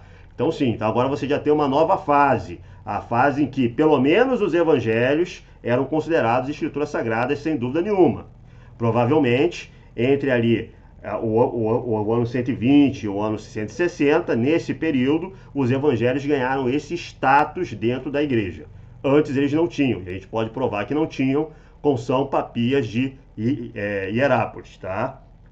Que o pastor ele vai citar depois, tá? Mas então essa é a primeira documentação. Mas isso aí, a gente está falando aí em uma igreja que já existe há 130, 140 anos. Mostrando que, vê só, aqui na metade do século II já havia um relacionamento canônico com os escritos apostólicos. Os textos dos apóstolos já... Canônico com os apóstolos, não. Leia direito, pastor. Vamos prestar atenção no que está escrito. Só a escritura, né? Precisa-se até ao texto minimamente. Ele está falando dos evangelhos, principalmente, tá? Em outro texto, no Diálogo com Trifo, ele fala um pouco mais sobre o uso dos evangelhos. Ele diz assim, ó, porque nas memórias que eu digo que foram nos dadas pelos seus apóstolos e por... Mais uma vez, essas memórias dos apóstolos dizem respeito aos evangelhos, tá? Não é qualquer escrito apostólico, como ele está extrapolando um pouco. Está dizendo que os evangelhos, nesse período, os 4 evangelhos ganham sim o status de escritura sagrada. Mas você não tem um cânone fechado, porque o cânone não diz respeito apenas aos evangelhos, né? Você tem as cartas, você tem Apocalipse, e aí quais escritos fazem ou não parte desse rol, desse conjunto de escrituras sagradas, não é isso? Não são só os evangelhos. Os evangelhos, no início do século II, não, perdão, em meados do século II, sim, nós temos uma documentação ali de São Justino Mártir que mostra que eles começam a ser utilizados como escritura sagrada, tá? Mas até aí já não prova mais aí a tese do pastor Iago Martins, né? Que é de que o cânone estava fechado no primeiro século. Para aqueles que o sucederam. No caso, é uma referência aos 2 evangelhos escritos por apóstolos e aos 2 evangelhos escritos por discípulos de apóstolos. Mateus e João escritos por apóstolos, Marcos escrito por um discípulo de Pedro, Lucas escrito por um discípulo de Paulo. Então o senhor vê, o pastor Iago Martins, agora o senhor está admitindo aí, nessa parte do vídeo, que nem todos os escritos que eram considerados escrituras sagradas vinham de apóstolos. Não vinham de apóstolos. São Lucas não era apóstolo, São Marcos não era apóstolo, tá? Então, cuidado com esse critério da apostolicidade, que o senhor estava frisando, batendo, enfatizando, se abraçando e morrendo abraçado com ele, porque esse não é o único critério que estava vigente na igreja primitiva, certo? Não parece nada factível que houvesse qualquer expectativa na igreja de que outras obras pudessem fazer parte do fundamento da reunião comunitária. A reunião comunitária voltava apenas para essas obras. Havia o Antigo Testamento, havia as memórias dos apóstolos, e é isso. Isso representa um ideal. A memória dos apóstolos, eu volto a repetir, nessas passagens de São Justino Mártir dizem respeito às memórias dos apóstolos sobre Cristo, ou seja, aos evangelhos, tá? Os evangelhos. É muito claro de como esse novo cânon era percebido. Ainda no segundo século, tem um outro homem chamado Irineu de Lyon. Não apenas fixa o número dos evangelhos em 4, mas ele também foi o primeiro a estabelecer que os livros de maior valor da igreja seriam aqueles que teriam ligações com os apóstolos. Isso é muito interessante para a gente entender o modo como eles se aproximavam desses documentos ainda no século II. É por Agora, será que o pastor Iago Martins sabe que para Santo Irineu de Lyon, a primeira Clemente era autoritativa tanto quanto as outras epístolas paulinas? Então, para Santo Irineu de Lyon, primeiro Clemente fazia parte do cânone. E aí? Né? Por isso que se nós formos atrás de entender a questão de quando e como os vários livros do Novo Testamento foram recebidos como testemunho do Evangelho, como textos dotados de uma autoridade especial, nós não temos que começar olhando para as listas formais que foram preparadas posteriormente, lá no século IV, mas sim olhar para o modo como os textos bíblicos foram recebidos e usados imediatamente após a morte do último apóstolo pelas igrejas que receberam esses documentos. Sim, certo. Perfeitamente. A gente tem que ver como esses textos foram recebidos pela igreja. E aí, quando a gente olha para a maneira como eles foram recebidos, a gente vê que não tinha nenhum cânone formado. Porque algumas aceitavam, por exemplo, algumas epístolas de Paulo, outras negavam. Algumas vão aceitar Apocalipse, outras vão negar. Alguns vão aceitar Tiago, outras vão negar. Algumas vão aceitar primeiro Clemente, que era do primeiro século, de um bispo de Roma, da era apostólica, e alguns vão negar. Alguns vão aceitar o pastor de Hermas, outros vão negar. Alguns vão aceitar o Evangelho de Pedro, o Evangelho dos Hebreus, outros vão negar, certo? Então, esse é todo o problema que a retórica do pastor Iago Martins não consegue atacar de frente. É óbvio que aqueles escritos que os apóstolos produziram no século I eram passados, já era um dado da realidade do século II. Isso não significa que um cânone estivesse formado, baseado neles, tá? Até porque ninguém sabia que escritos eram esses, certo? As pessoas não concordavam com quais escritos eram de quem, e se o argumento era o pastor Iago Martins parar por aqui, tem que ser um escrito apostólico do primeiro século, etc e tal, ele vai ter problemas para sustentar o cânone do Novo Testamento hoje. Porque de onde que o pastor Iago Martins retira, por exemplo, que as 14 epístolas de Paulo são de São Paulo? Os historiadores negam isso. A epístola de Hebreus é de São Paulo, certo? 2 Pedro é de São Pedro. 2 Tessalonicenses é de São Paulo. O Apocalipse de João é de São João. Os historiadores hoje, com todos os critérios aí de análise do texto, de hermenêutica, desenvolvidos inclusive por protestantes no início da Era Moderna, com todos essa metodologia crítica de análise textual e de contextualização, de análise da forma, eles discordam que muitos desses textos sejam do primeiro século, ou melhor, muitos não, alguns desses textos sejam do primeiro século, e discordam da atribuição desses textos, de boa parte deles, a apóstolos ou até mesmo a discípulos de apóstolos. Então, esse argumento do pastor Iago Martins ele é muito frágil, inclusive para sustentar o cânone do Novo Testamento hoje. A gente pode dizer com clareza que o Novo Testamento é amplamente citado pelos pais da igreja, o que mostra que os documentos possuíam autoridade antes mesmo de discussões sobre a lista Santo Irineu de Lyon citava primeiro Clemente como autoritativa, né? Formal do fechamento do cânone. Isso é muito importante, uma vez que os documentos que compõem o Novo Testamento já eram autoritativos sobre a igreja antes mesmo do fechamento do cânone ser discutido. Mais ou menos, não é bem assim. A gente viu aqui, pelo fragmento moratoniano, e a gente pode usar aí outros passos da igreja para demonstrar que, por exemplo, Hebreus não estava, a epístola de Tiago não estava também no moratoniano, quer dizer, isso aí é muito mais complexo do que o pastor ele quer fazer parecer.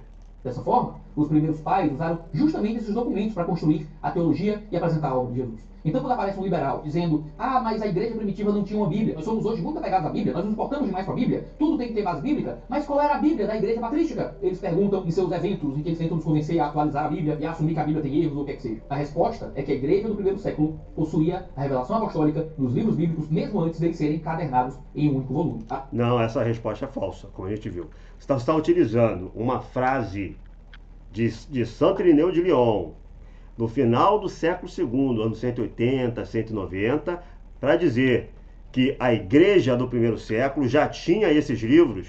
Não tinha, a gente viu que não tinha, tá? A gente chegou agora ao final do segundo século, em toda a sua argumentação, e a gente ainda não tem uma lista de livros fechada, um rol de livros fechado para toda a igreja, um cânone estabelecido, né? Cadê o Sola Escritura? As igrejas plantadas pelos apóstolos.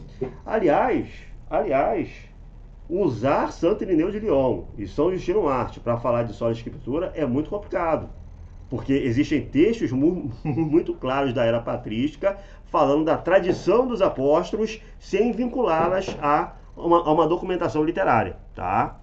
Inclusive esses autores que o pastor Iago Martins está falando, eles negam terminantemente o sola escritura, porque eles falam de maneira muito acentuada, com muita ênfase, em uma tradição apostólica, como a gente viu também em relação a Santo Inácio de Antioquia, o papel, a grandeza do papel que ele dava ao bispo, né? Você tem que tratar o bispo como você trataria o próprio Senhor. Recebiam carta dos apóstolos, recebiam pregação formal dos apóstolos. Quando os apóstolos morrem, eles não têm mais acesso à tradição oral dos apóstolos, mas têm um registro dessa tradição nos textos apostólicos, que são usados no primeiro e no segundo século e que vão ser transformados num documento único, acessível de forma mais fácil a toda a igreja, no quarto século. Ou seja, mesmo antes de uma lista formal que compila o Novo Testamento no último encadernado, a igreja já era plenamente submissa e plenamente apegada à revelação do Novo Testamento. Como a gente viu, isso aí é uma falácia. Agora, como a gente está discutindo a história de um processo eclesiástico de 2000 anos atrás, nem sempre nós temos como remontar todos os detalhes do relacionamento das igrejas com os documentos recebidos. Mas sabemos o suficiente para termos segurança de que, no máximo até meados do século II, os 4 evangelhos canônicos já estavam circulando juntos, na forma de 4 evangelhos unidos. Não, calma lá. Em meados do segundo século, existem tentativas de harmonização desses 4 evangelhos, como por exemplo o Diatessaron. Tá? O Diatessaron foi uma tentativa de você pegar os 4 evangélicos, harmonizar em um texto único e fazê-los circular. Então veja bem como a história que o pastor Iago Martins está contando é um pouco mais complicada. Ainda em meados do século II, existia gente recortando esses evangelhos e formando um novo texto que visava harmonizar, tá, a narrativa desses 4 evangelhos. O que Santo Irineu de Lyon fala, inclusive, em seu texto, tem a ver com a existência dessa tentativa de harmonização, o Diatessaron. Porque, na verdade, o Santo Irineu de Lyon está dizendo, você não pode acrescentar evangelhos, nem retirar evangelhos. Deixa esses 4 como estão, sem harmonizá-los em um novo texto. Então, essa discussão ainda estava ocorrendo sobre os evangelhos ali em meados do século II, né? Essa é a verdade. Segundo Mateus, segundo Marcos, segundo Lucas, segundo João. Provavelmente antes disso, as epístolas paulinas já estavam sendo amplamente distribuídas nas igrejas, e esse processo de circulação desses materiais ganhou um empurrãozinho porque os cristãos começaram a usar livros no formato de códice já muito cedo. Antes, os escritos importantes eram publicados em rolos, em pergaminhos. Mas a adoção do códice, que é algo mais ou menos parecido com os livros de hoje, onde folhas avulsas são costuradas ou coladas numa borda, facilitou muito o processo de transmissão desses documentos como uma coisa única. E isso não só tornou os livros mais fáceis de usar, como também permitiu publicar vários livros diferentes juntos num só volume. A criação dos códices é uma ótima explicação para o surgimento do cânon formal. Mesmo assim, nós não sabemos exatamente quando essas listas começaram a ser feitas. Se só no século IV a gente vai ter listas formais no Novo Testamento, baseadas em reuniões da igreja, códices, livros que uniam vários documentos já circulavam muito cedo. Eu vou mostrar aqui 2 exemplos de códices cristãos, são os exemplos mais importantes, porque são os códices cristãos mais antigos que nós temos, tá? Como fonte material.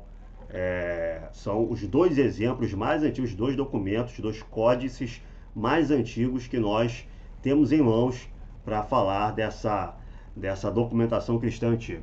Está aqui na Wikipedia, é acessível a qualquer um, e que mostra quais eram os livros, qual era o rol de livros, a lista de livros que cada um deles trazia, tá?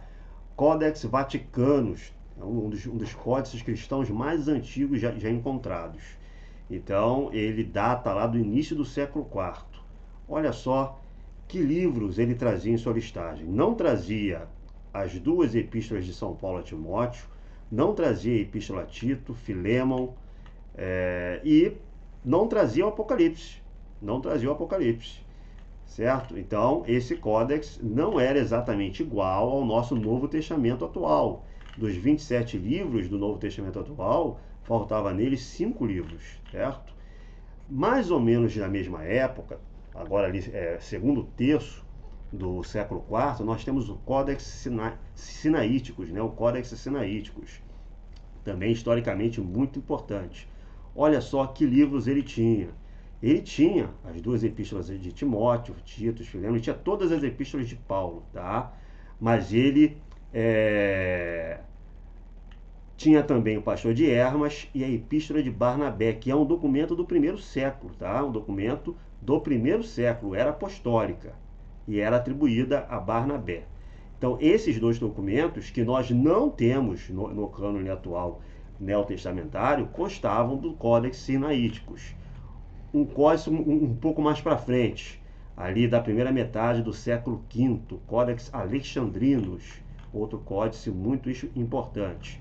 Tinha todos os livros neotestamentários, mas trazia também Primeira e Segunda Clemente. Primeira Clemente, um escrito, uma epístola, consensualmente atribuída pelos historiadores a São Clemente de Roma, ainda no primeiro século, era apostólica, tá? Então estava aqui, ó, no Codex Alexandrinus, junto com o Segunda Clemente também. E aqui a gente pode ver a Vetus Latina, tá? Que foi uma das primeiras traduções da Septuaginta para latim. Foi uma tradução anterior, inclusive, à Vulgata de São Jerônimo. Então, a Veta Latina, nós temos esse códice, ela não tem epístola a Tiago, ela não tem 2º e 3º João, não tem São Judas Tadeu, então ela também, enfim, ela não coincide exatamente com o nosso Novo Testamento atual. E nós estamos falando de códex, e a gente está falando de cópias de documentos encontrados do século IV, século V, tá? E que não batem com a lista de livros canônicos que nós temos hoje, certo? Século IV, século V. Então isso mostra como a argumentação do pastor Iago Martins é extremamente frágil, certo? Olha só como a gente se afastou da análise do primeiro século. No primeiro século, quando existia uma igreja que não tinha nenhum escrito circulando, era uma igreja baseada na tradição apostólica, na autoridade dos apóstolos, e aí começam a surgir alguns escritos. Esses escritos não eram considerados escritura sagrada ainda no primeiro século, tá? Começam a ser produzidos escritos dentro dessa igreja. Muitos desses escritos hoje estão no cânone, outros não estão, certo? No século II, os evangelhos passam em algum momento a serem considerados escrituras sagradas, mas começa a haver uma discussão sobre que livros são ou não verdadeiros, que livros atendem ou não aos critérios para serem considerados escrituras sagradas. Isso aí a partir de meados do século II. O pastor Iago Martins diz que nós não sabemos ao certo que processo levou a essa discussão do cânone. Mas a gente mais ou menos sabe, sim, que houve um cânone proposto por um apóstolo, tá? o Marcion de Sinope, tá? Que é um sujeito que sai da igreja, ele nega todo o Antigo Testamento, ele aceita como autênticas apenas algumas cartas de São Paulo, ele faz um cânone de cartas de São Paulo e nega todos os evangelhos, ele faz uma versão mais curta de São Lucas.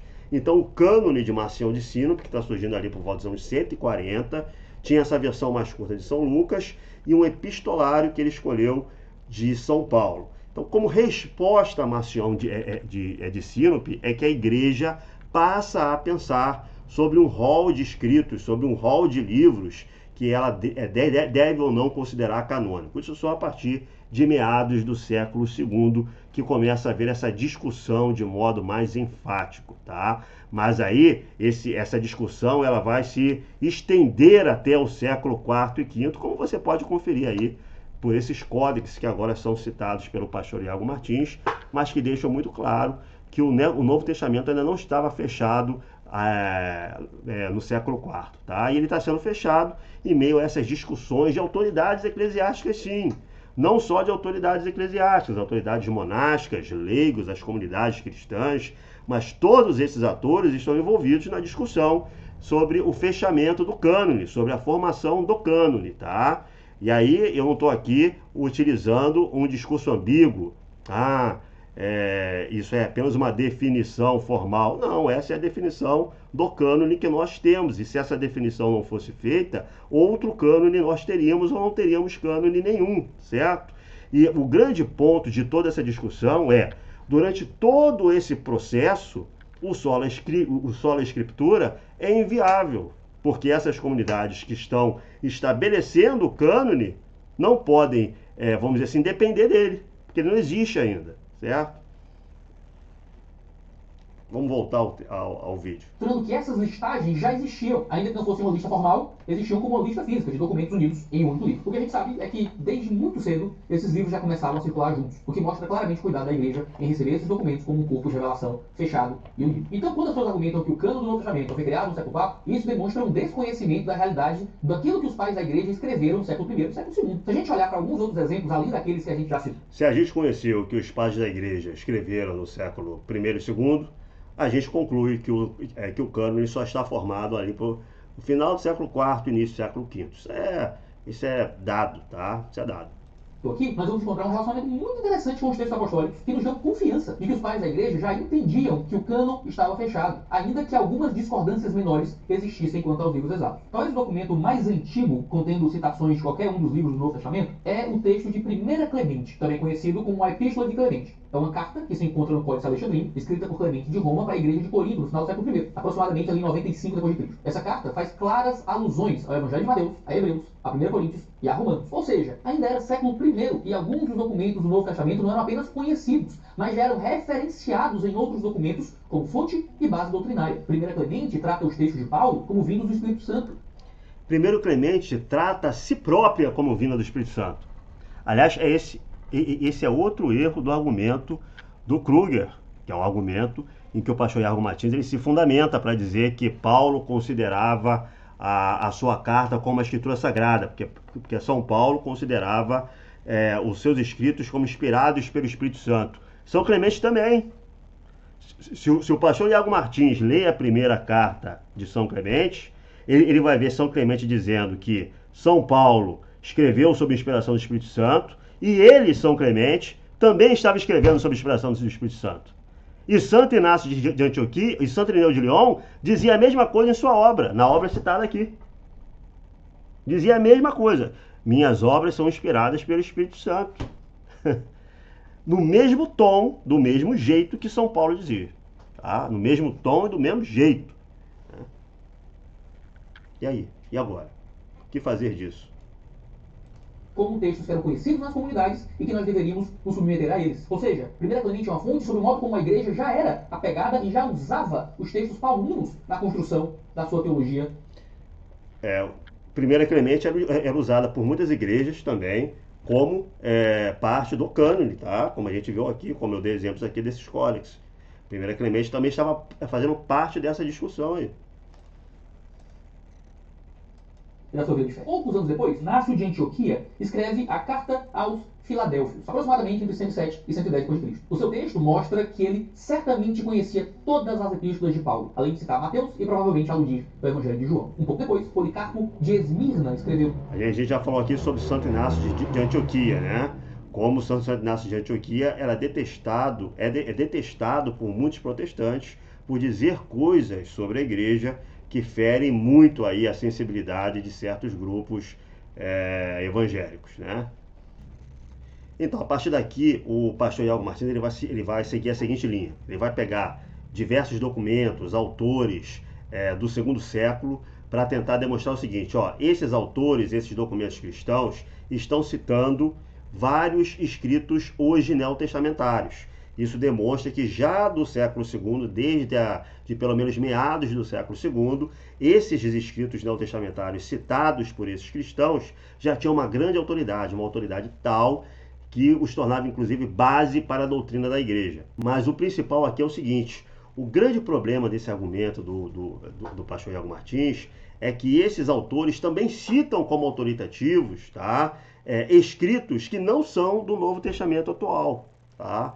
Muitos desses autores que ele está citando citam como autoridade, como escritos repletos de autoridade, também constroem doutrina, também usam da mesma maneira escritos que hoje não fazem parte do cânone. Eu não vou fazer aqui uma abordagem autor por autor. Se vocês fizerem uma pesquisa rápida, vocês vão ver que nesses escritos desses autores eles citavam também outros documentos, não apenas aqueles que fazem parte do Novo Testamento. Tertuliano considerava o Evangelho de João e o Evangelho de Mateus superiores aos Evangelhos de Lucas e aos Evangelhos de Marcos, porque ele utilizava esse mesmo critério do pastor Iago Martins. Se é apostólico, então é mais forte do que não ser apostólico. O Tertuliano ele separava escritos apostólicos de...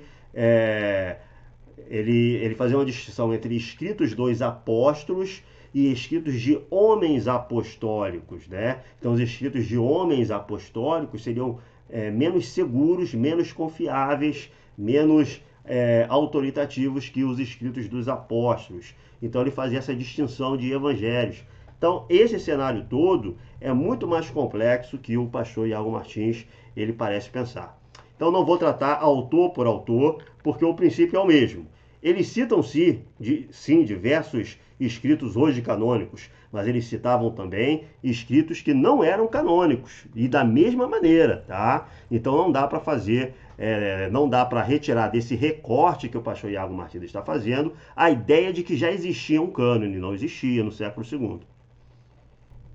Eu não vou falar de autor por autor, mas desse autor específico agora que o pastor Iago Martins vai tratar, São Papias de Herápolis, eu gostaria de trazer algumas considerações. Vamos ver o que o pastor Iago Martins vai falar sobre São Papias de Herápolis. Parecida, Papias de Herápolis escreveu um texto chamado A Exposição dos Ditos do Senhor, entre 130 e 140 d.C.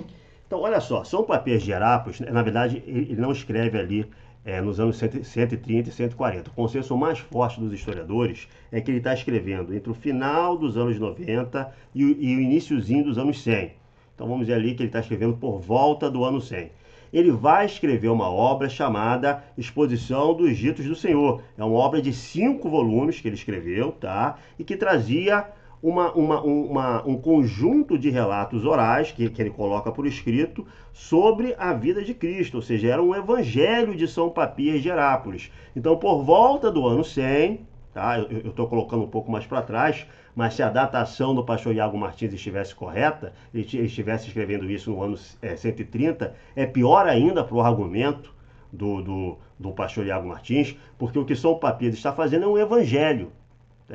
E isso mostra que o argumento do pastor Iago Martins, de que não, esses autores, eles consideravam que estava tudo fechado e blá blá blá, porque os apóstolos tinham morrido, etc e tal, não era bem assim, tá? Não era bem assim, isso tem que ser um pouco mais,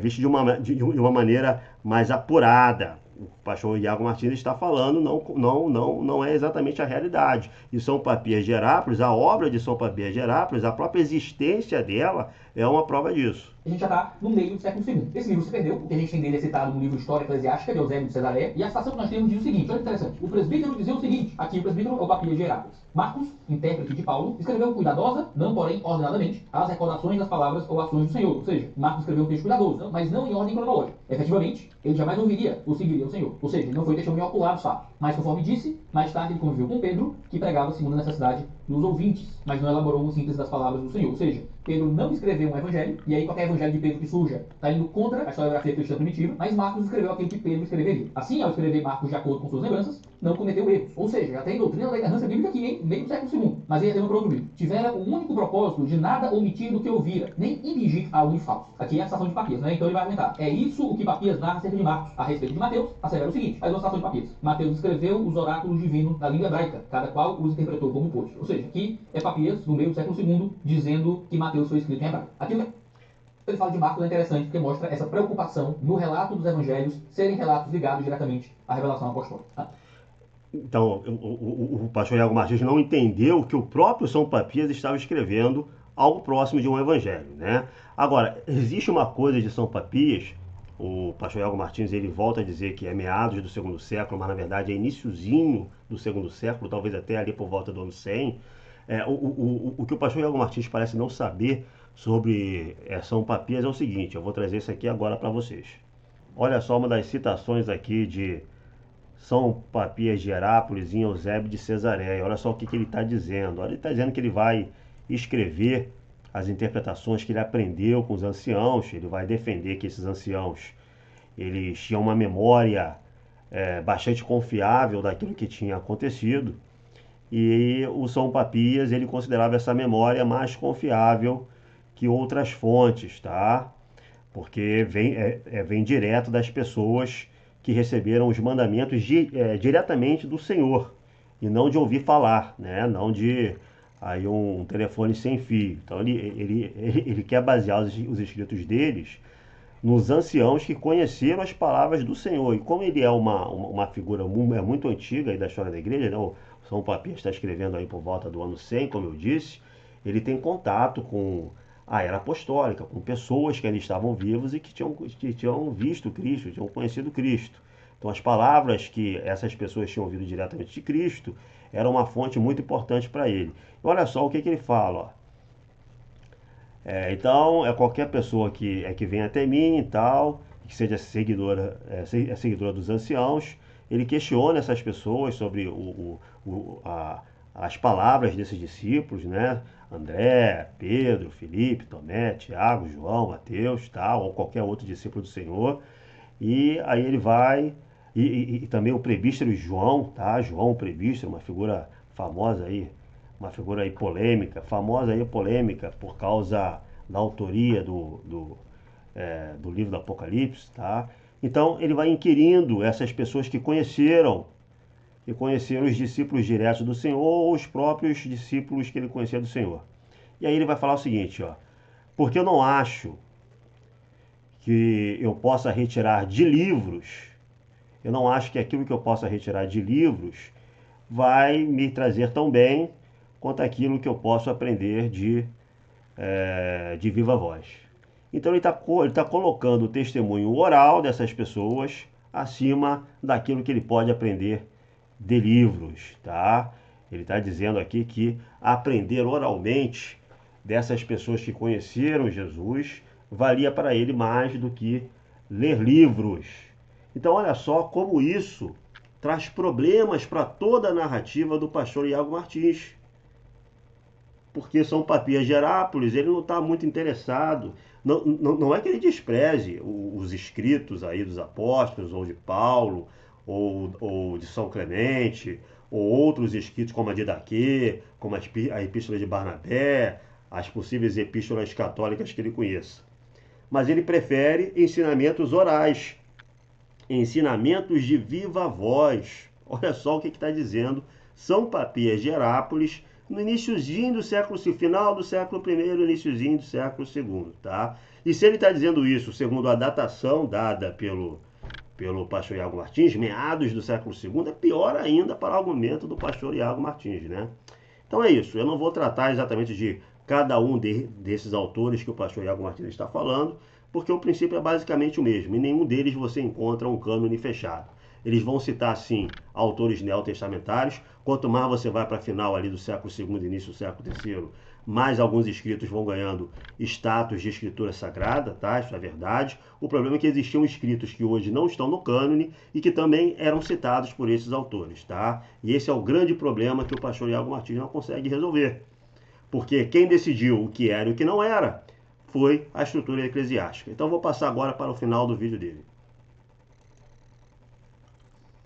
Lemos que a igreja já recebia e aceitava os documentos apostólicos como autoridade, mesmo sem ter um cano bem definido e fechado. Não só os escritos apostólicos, mas também escritos que não eram apostólicos, como a gente viu. E essa autoridade não era autoridade escriturística. A autoridade de alguns escritos aí apostólicos, como Escritura Sagrada, nós só conseguimos provar a partir de meados do século II. Então você tem todo um delay de tempo, um tempo em que a igreja não possuía escrito nenhum, um tempo em que muitos escritos estavam sendo produzidos, apostólicos ou não, que hoje fazem ou não parte do cânone, e um tempo em que houve um debate sobre que escrito seria ou não autoritativo dentro da igreja, tá? E esse debate só vai terminar lá no século IV e V, como a gente viu pelos códex que eu exemplifiquei aqui, que foi um exemplo trazido pelo pastor Iago Martins, mas que me permitiu aqui exemplificar como não existia um cânone fechado. Teriam novas adições, nada novo surgiria depois. Eu entendo que o cânon estava fechado, no sentido de que nada mais seria adicionado já com a morte do último apóstolo. Eles buscavam documentos apóstolos. Isso não é cânone fechado, tá? Enfim, isso é uma pegadinha terminológica para evitar enfrentar realmente o argumento de frente. De pessoas diretamente ligadas aos apóstolos, E isso mostra um fechamento claro e final do cânon, ainda que não existisse uma lista formal e uma concordância plena em todas as igrejas sobre quais livros eram esses. Isso é uma bobagem, tá? Se você não tinha uma lista formal, uma concordância entre as igrejas, que escritos eram esses, é porque você não tinha cânone, tá? A gente pode concluir, a partir disso, que os evangelhos já eram amplamente copiados e transmitidos entre as comunidades cristãs do mundo mediterrâneo. Quais evangelhos? Os evangelhos hoje canônicos, eles realmente ganharam uma popularidade, um status de escritura sagrada, ali por volta, no segundo terço do século II. Mas não quer dizer que só esses evangelhos eram lidos, copiados e repetidos e estudados nessas comunidades cristãs, tá? Isso é falso. O proto-evangelho de Tiago era muito lido, o evangelho dos Hebreus era muito lido, o evangelho de Pedro era lido em algumas comunidades, tá? Outros escritos apocalípticos eram muito lidos, Atos de Pedro, Apocalipse de Pedro, esses escritos eram bastante estudados, Didaquê, Pastor de Hermas, e outras epístolas como 1ª e 2ª Clemente, Barnabé, enfim, o pastor Iago Martins está tergiversando, tá? Desde o século I, por volta do século II, os vários evangelhos e algumas cartas de Paulo tinham já o mesmo status de escritura judaica dentro das comunidades cristãs, principalmente nas celebrações litúrgicas, onde eram lidos e explicados. O primeiro estágio da formação do cânon do Novo Testamento aconteceu com a aceitação desses textos para uso didático e litúrgico nas igrejas. Ótimo! Pô, agora eu tenho que bater palma para o pastor Iago Martins. O primeiro estágio de formação do cânone está com reconhecimento de evangelhos e de cartas paulinas como escritura sagrada dentro da liturgia da igreja. Isso aí é segunda metade do século II. Primeiro estágio. Então você tem Marcião de Sinope fazendo um cânone, tá? Um apóstata, um herege, segundo a minha visão ortodoxa, tá? Ele sai da igreja, cria uma visão mais curta de Lucas, escolhe ali umas epístolas de São Paulo que ele diz que são verdadeiras e diz que é aquilo ali. E aí a igreja vai reagir a isso, e aí o evangelho tetramorfo de Santo Irineu de Lyon vai nascer, os evangelhos que já eram muito populares, eles vão ganhar esse status de escritura sagrada, as cartas de Paulo que já tinham muita autoridade, mas também agora vão ganhar cada vez mais uma autoridade de escritura sagrada, e esse é o primeiro estágio de formação do cânone, segunda metade do século II. E essa discussão, esse processo de formação do cânone só vai acabar lá no século IV, V. Os livros do cânon bíblico já eram amplamente conhecidos e amplamente usados como palavra de Deus no século I. Em alguns lugares, poucos desses livros não eram aceitos e poucos livros a mais eram reconhecidos como apostólicos. Ou seja, não tinha poucos, em alguns poucos lugares. Não, existiam vários lugares em que esses livros não eram aceitos. Eu vou dar aqui um exemplo da Peshitta, tá? A Peshitta é a Bíblia siríaca, é a Bíblia das igrejas siríacas lá na Síria, tá? Síria ali é uma região importantíssima para a história do cristianismo. Eu vou mostrar aqui como é o cânone da Peshitta, dessas igrejas siríacas, tá? Uma tradição que começa ali na Síria, na Mesopotâmia e vai se espalhar até a Índia.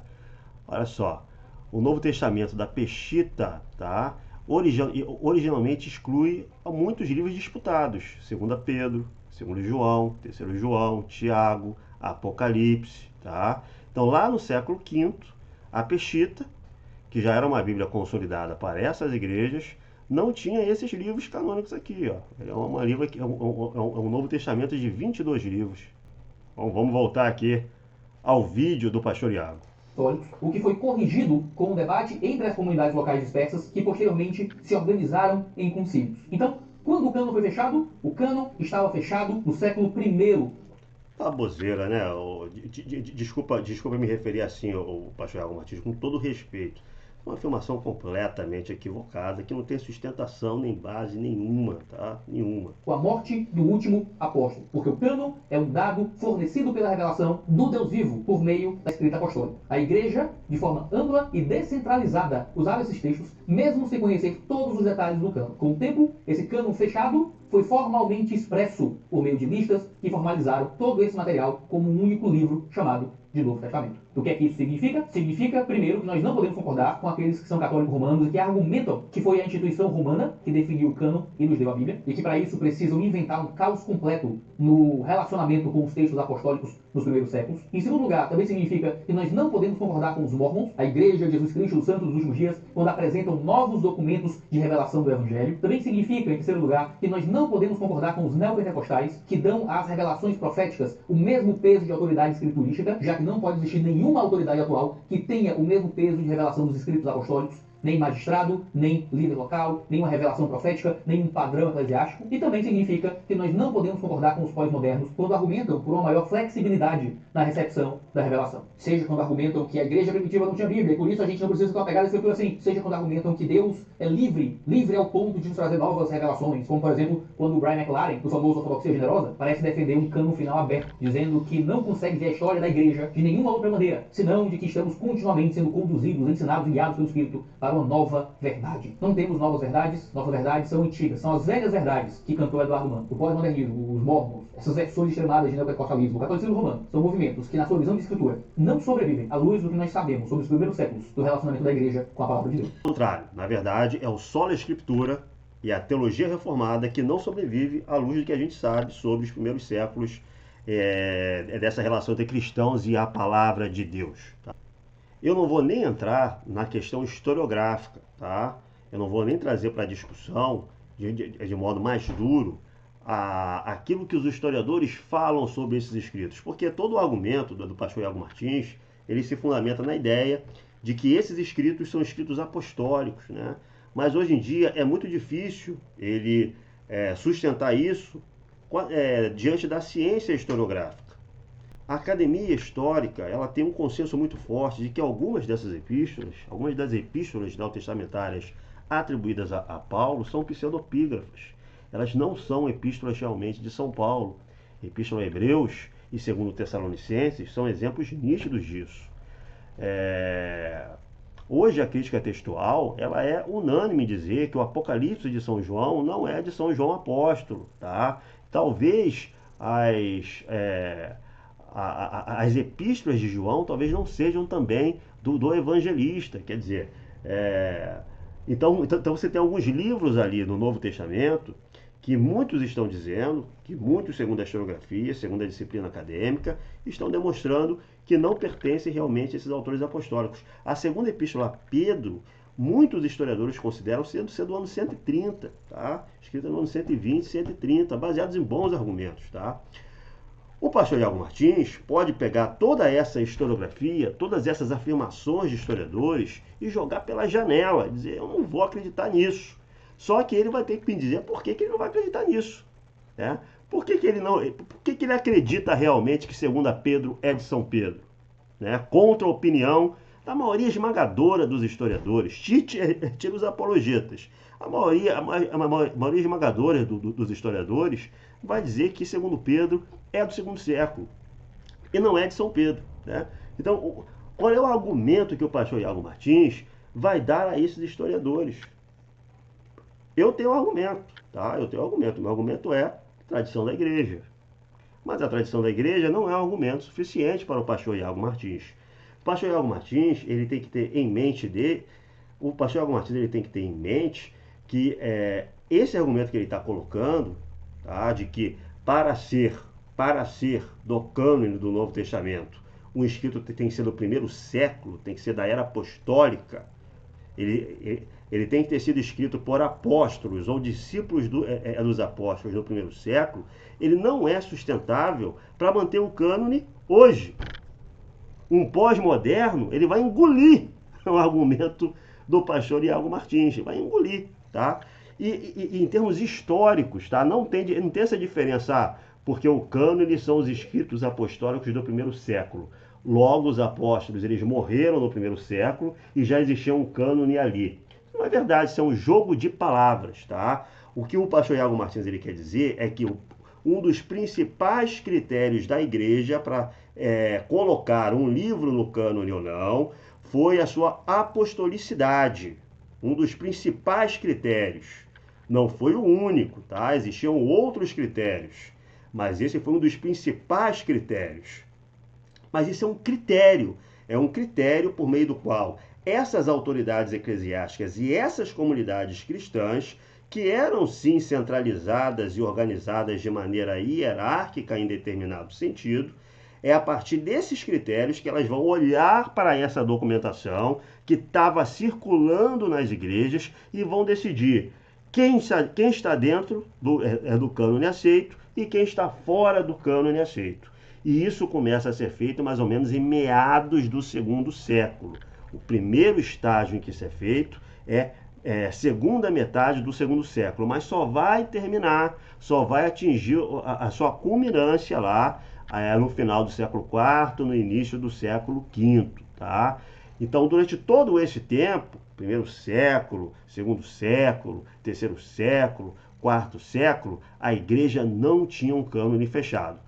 Quanto mais você volta para a igreja primitiva, menos ainda cânone fechado consensual ela tinha, tá? Você chega lá no primeiro século, você não tinha nem livros consensuais circulando. Chega até um momento ali, bem no início ali do surgimento da igreja, quando os cristãos sequer eram chamados de cristãos, né? Era o caminho. Então chega até um determinado momento da primeira geração após a morte e a ressurreição gloriosa do Senhor, em que sequer existiam escritos na igreja. Logo, só a Escritura tem sim um problema. Neste sentido, o argumento católico romano é poderoso e certeiro. A lista de livros canônicos, o rol de obras, o Novo Testamento é uma produção eclesiástica. Isso é historicamente irrefutável. Irrefutável. E é um problema para o protestantismo, eu sei. Bom, eu vou parar por aqui, esse vídeo ficou muito longo, tá? Vai dar um trabalhão de editar isso aqui. Eu espero que vocês gostem, eu não sei o que vocês acham desse vídeo. Comentem aí, deem um like, joguem pra frente. E conforme esse vídeo, se esse vídeo fizer algum sucesso ou não, eu vejo aí se eu vou continuar nesses reacts, que tá divertido, eu tô gostando de fazer, tá? Então, até a próxima.